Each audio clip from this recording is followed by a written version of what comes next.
للأسف موضوع أحمد رفعت اتاخد في طريق الترند وفي ترندات دلوقتي بتطلع تغروش عليه.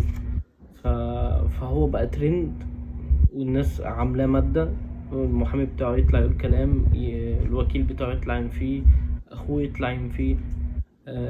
بصراحة ربنا يصبر أهله.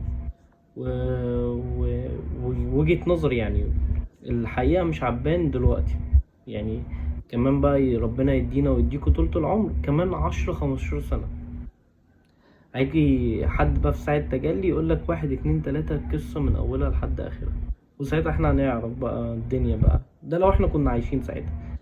فربنا يرحمه، احنا اللي في ايدينا اللي احنا نقدر اللي احنا ندعيله وبس كده، مش هنقدر نعمل أي حاجة.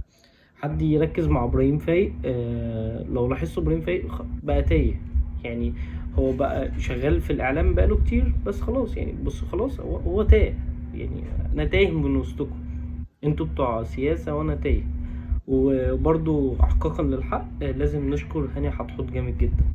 آه، بوظ الراجل، يعني الله يبارك له، قدر يظهر حاجات يعني لا، لو حد غيره كان ممكن يخاف ويجيب ورا من اول 3 دقايق في المكالمة.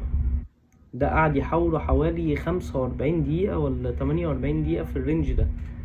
فحابين نشكر هاني حتحوت وربنا يرحم احمد رفعت وفي ترندات طالعة الايام دي، ربنا يحفظنا ويحفظكم و...